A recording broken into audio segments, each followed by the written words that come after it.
MCQ and এসে অধ্যায় 2 21 নম্বরের অঙ্ক বার্ষিক 8% সরল সুদের রিপিট আকার কি বছরের সুদ কোনটা হবে হিসাব করি। আমরা জানি আই ইকুয়াল টু জানি পিটিআর বাই 100, তাহলে আমরা লিখতে পারি পিটিআর ইকুয়াল টু 100i, তাহলে এই 100i যেটা অপশানে আছে সি, তাহলে অপশানটা উত্তরটা হবে সি 1 নম্বর। 2 নম্বর, কোনো মূলধনের নির্দিষ্ট সরল সুদের হারে 20 বছরের দ্বিগুণ হয়, তাহলে একই সরল সুদের হারে ওই মূলধন কত, একই সরল সুদের হারে ওই মূলধন কত বছরে হবে। তাহলে আমরা দ্বিগুণ প্রথম পর্যায়ে সুদ হচ্ছে প্রথমে 2p minus P equal to হচ্ছে পি, তাহলে আমরা লিখতে পারি PTR equal to 100i, PTR কত বছরে বলেছে ইন্টু 20 ইন্টু আটটা এখানে রাখছি equal to 100p, PTR equal to 100, P কেটে গেল, তাহলে আর ইকুয়াল টু হচ্ছে 5%। যখন এটা কত বছরে বলছে দ্বিগুণ হবে, পরে আই ইকুয়াল টু হচ্ছে 3p minus P equal to হচ্ছে 2p টাকা, তাহলে পি ইন্টু টিটা বার করতে হবে ইন্টু 5 ইকুয়াল টু 100 আইটা তখন কত 2p, পিপি কেটে গেল, তাহলে টি ইকুয়াল টু হচ্ছে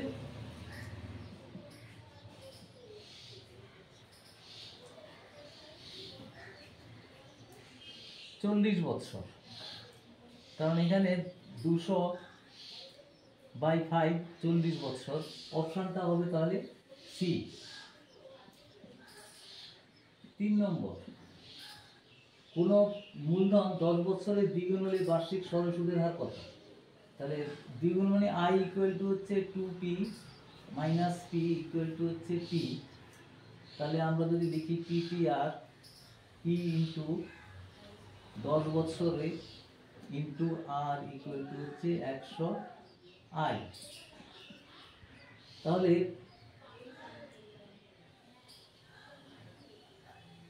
100i মানে হচ্ছে এখানে পি, তাহলে পি কেটে গেল, তাহলে আর ইকুয়াল টু হচ্ছে 100/10 ইকুয়াল টু 10, তাহলে 10%, 10%-এর অপশানটা আছে এখানে বি এতে,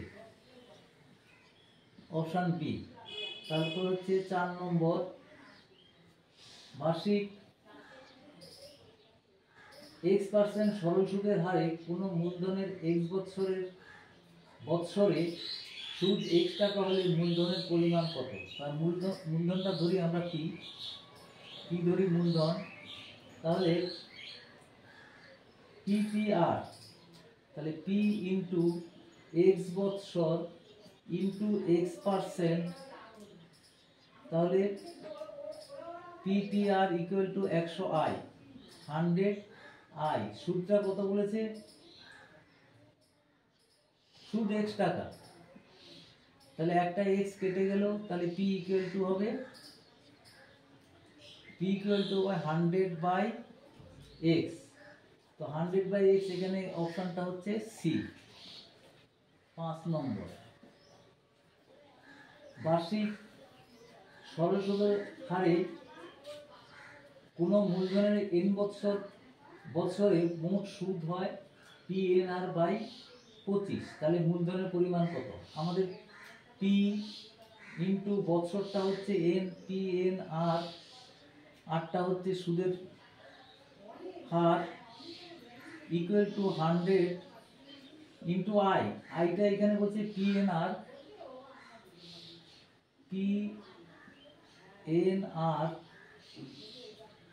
এখানে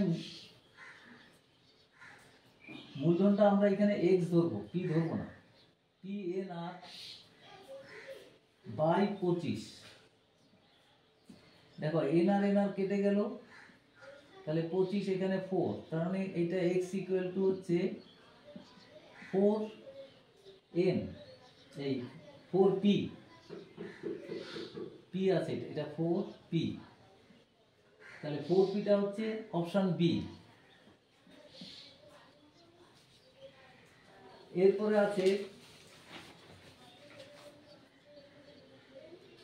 বি,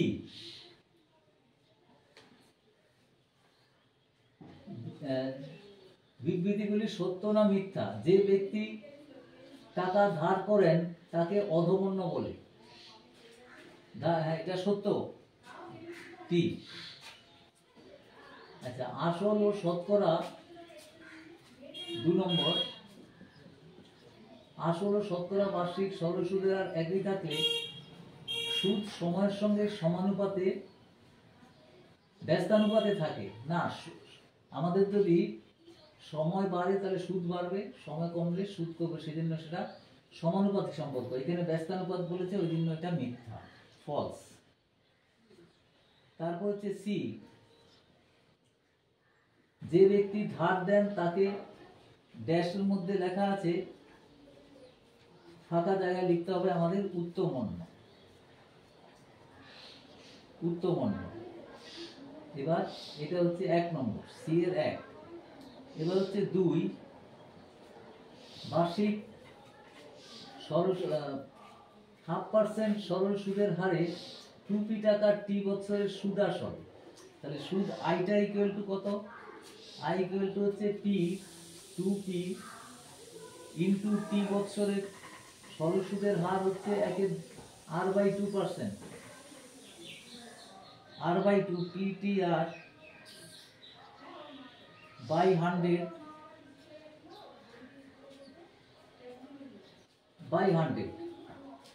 তাহলে এটা 2 কেটে গেল, PTR by 100, PTR by 100। তাহলে এখানে সুদ আসল চেয়েছে, তাহলে সুদ আসল যদি হয় তাহলে 2p plus PTR by 100, PTR by 100, ড্যাশের জায়গাটায় আমরা PTR by 100 এই জায়গাটায় বসালাম। এরপর হচ্ছে 3 নম্বর,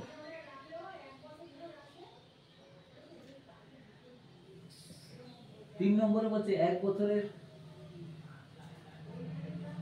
বছরে আসল ও সুদের অনুপাত। তাহলে আমরা ধরি আসল 8x আর সুদ আসল হচ্ছে 9x, তাহলে সুদ কত, আই কত, 9x minus 8x equal to হচ্ছে x টাকা। তাহলে বার্ষিক সরল সুদের হার কত? সুতরাং আমরা এখান থেকে লিখতে পারি 8x PTR, 8x 1 ইন্টু আর, সরল সুদের হার নির্ণয় করতে হবে। আর ইকুয়াল টু 100 আই, আই মানে হচ্ছে এখানে এক্স, এক্স এক্স কেটে গেল, তাহলে আর ইকুয়াল টু হচ্ছে 100/8 সমান 12.5%।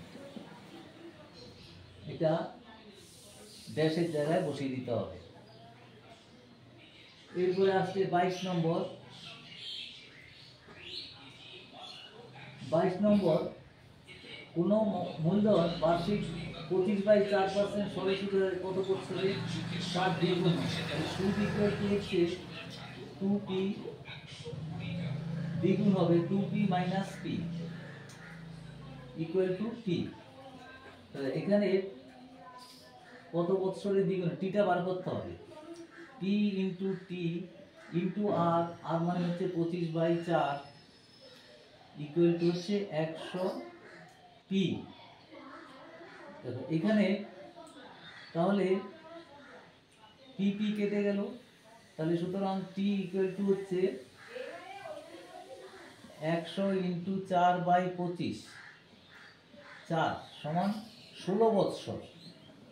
উত্তরটা হবে এটা 16 বৎসর, 1 নম্বর। এটা 2 নম্বর, 2 নম্বরে বলছে বার্ষিক সরল সুদ 4% থেকে বাড়িয়ে দেখো 4% থেকে 3 পূর্ণ 3/4 কম হয়, তাহলে এখানে আর ইকুয়াল টু লিখবো আমরা 4 বিয়োগ 3 15/4, তার মানে 1/4%। সরল সুদের হওয়াতে পরে অমলবাবুর বার্ষিক আয় 20% 60 টাকা কম হয়। তাহলে আমরা লিখতে পারি পি ইন্টু বার্ষিক মানে 1 বছর, আর মানে হচ্ছে 1/4, PTR equal to 100 I into 60। তাহলে এটা পি ইকুয়াল টু হবে 100 গুণিত 60 গুণিত 4, 24,000 টাকা। এবার 3 নম্বর শতকরা বার্ষিক সরল সুদের হার কত হলে কোনো টাকা 4 বছরের সুদ আসলের 8/25 হবে। তাহলে আমরা লিখতে পারি পি ইন্টু হার কত হলে পিটি আর মানে হচ্ছে নির্ণয় করতে হবে PTR equal to 100 I, 100 into 8/25 P, P কেটে গেল। তাহলে সুতরাং আর ইকুয়াল টু হচ্ছে 100 পিটিআর, এটা 4, তাহলে আর ইকুয়াল টু হবে 4 ইন্টু 8/4 সমান 8%। এটা হচ্ছে 4 নম্বর। 4 নম্বরে হচ্ছে কোনো বার্ষিক সরল সুদের হার কত হলে কোনো টাকার 10 বছরের সুদ আসলে 2/5 হবে। তাহলে এখানে আমরা লিখতে পারি আই ইকুয়াল টু লিখতে পারি সুদটা পি প্লাস আই এর, এটা হচ্ছে সুদ আসল, তার 2/5। তাহলে এটা কত লিখতে পারি, সুতরাং 5i equal to 2p plus 2i, সুতরাং 3i equal to 2p, 3i equal to 2p। এবার 3i এর মানটা হচ্ছে therefore 3 ইন্টু i হচ্ছে p ইন্টু t, পিটিআর 10 বছরের সুদ into T into 10 into R, PTR 3 into I by 100 equal to 2p। তাহলে PT কেটে গেল, তাহলে এখানে একটা 10 রইল, 10 দুগুণে 20, তাহলে আর ইকুয়াল টু হচ্ছে 20/3, মানে 6 পূর্ণ 2/3%। এরপরে হচ্ছে 5 নম্বর। 5 নম্বরে হচ্ছে বার্ষিক 5% সরল সুদের হারে কত টাকার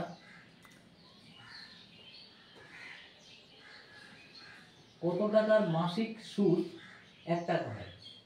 মাসিক সুদ 1 টাকা, তাহলে 1 বছরের সুদ কত হবে,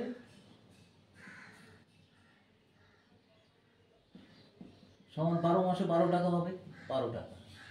তাহলে আমি যদি এখন আসলটা ধরি পি ইন্টু টি ইন্টু আর মানে হচ্ছে এখানে 5% বলে দিয়েছে ইকুয়াল টু 100 ইন্টু সুদ মানে হচ্ছে 100 আই 12। তাহলে এখানে টি ইকুয়াল টু হচ্ছে 1, কারণ 1 বছরে করেছি। পি ইকুয়াল টু হচ্ছে 100 গুণিত 12/5 20 সমান 240 টাকা। এটা হয়ে গেল।